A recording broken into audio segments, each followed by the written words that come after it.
Hi, my name is Jack Newman, and I want to welcome you to my Curiosity Project.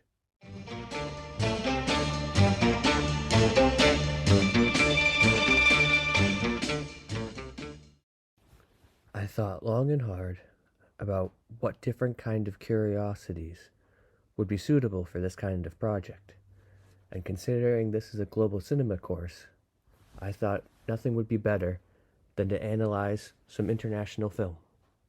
For a long time, I've been interested in Italian cinema and French cinema, with many of my all-time favorite films either coming from France or Italy. While I've done deep dives on the history and techniques of Italian and French filmmakers, I've never explored the relationship between the two. Therefore, I've decided that the topic for my Curiosity Project would be the connection between Italian cinema and French cinema. More specifically, the connection between Italian Neorealism and the French New Wave. For years, I've been fascinated by Italian and French cinema, yet I've never actually explored the connection between the two. With this project, I plan to find the similarities and differences between Italian Neorealism and the French New Wave, while also finding how the Italian Neorealism movement influenced the French movement. There are very few countries that hold the ability to mix drama with comedy, as well as romance and tragedy, as effectively as Italy. Italian cinema, especially after World War II, contributed some of the greatest stories and moments ever put to film. A key moment in the history of Italian cinema, as well as international cinema as a whole, is the emergence of the Italian Neorealism movement. Italian Neorealism, also known as the Golden Age, was a film movement that emerged in Italy out of the ruins of World War II. Due to the constraints of filmmaking in a country that had just experienced a devastating war, many Italian films of the 1940s and 50s were filmed on location with non-professional actors and very low budgets. Many of these films feature the stories of the poor and working class, largely focusing on the economic and moral hardships of post-war Italy. These characteristics build what we now know as the Italian Neorealism movement. Some of the major figures of this movement include the most acclaimed and influential filmmakers of all time, such as Vittorio De Sica, Federico Fellini, Roberto Rossellini, and Luchino Visconti.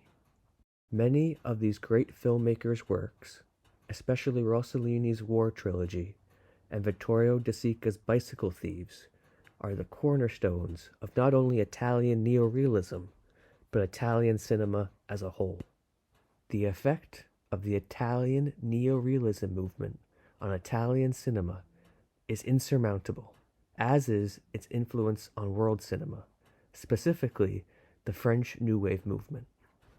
The French New Wave, a film movement that emerged in France during the late 1950s, revolutionized all aspects of world cinema.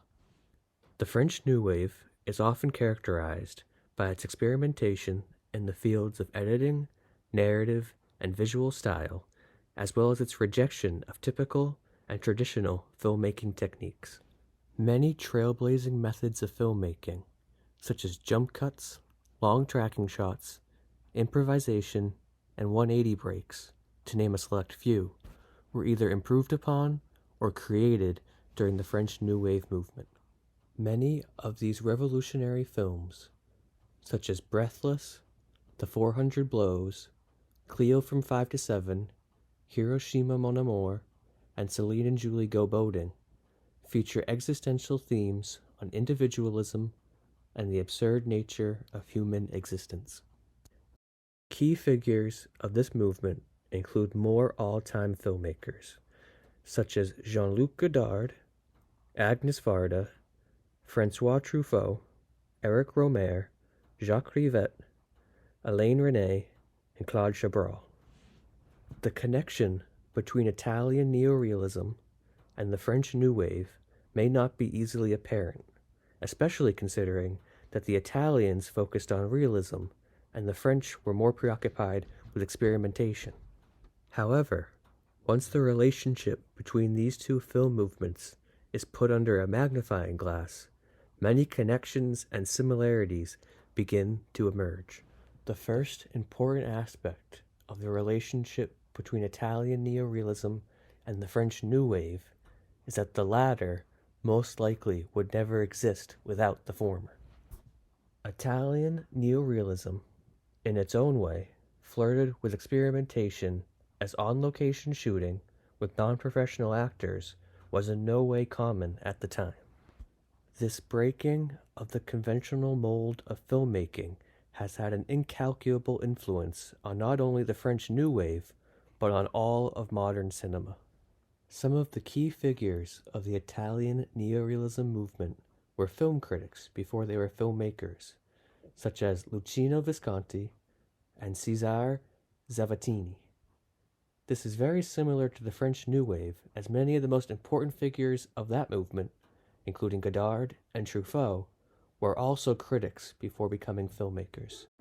However, what may be the most interesting thing about the connection between these two film movements is how French New Wave filmmakers not only took inspiration from the influential Italian neorealists, but how they built and expanded upon the techniques once revolutionized by the Italians.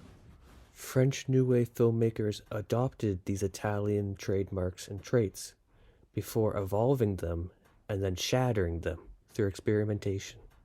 Two films, one Italian and one French, that serve as perfect examples of the connection between these two movements would be Vittorio De Sica's 1948 masterpiece Bicycle Thieves and Jean-Luc Godard's trailblazing 1960 debut feature, Breathless.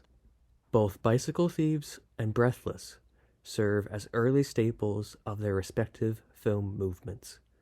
While Italian neorealism may have begun with Rossellini's moving 1945 film, Rome, Open City, De Sica's Bicycle Thieves is its most important work, as it presented Italian cinema and world cinema as a whole with the most effective degree of realism ever put to screen at the time. The same, in its own way, can be said for Breathless, as it revolutionized French and modern cinema through its innovative editing and film techniques, while adopting and expanding upon many Italian techniques. The same can be said for Agnes Varda's 1962 masterpiece, Cleo from 5 to 7, which makes use of almost documentarian-style filmmaking, also known as cinema verite, which harkens back to the Italian neorealist days of the prior decade. Beyond similar themes and techniques, Italian neorealism and the French New Wave have had an extremely important impact on not only the world cinema of the time period, but on all of modern cinema. Without the unconventional and humanistic qualities of Italian neorealism, French New Wave filmmakers would have never been able to expand upon the innovations of their Italian predecessors. Therefore, without this important Italian-French connection, the modern world of cinema would appear drastically different to what it is today.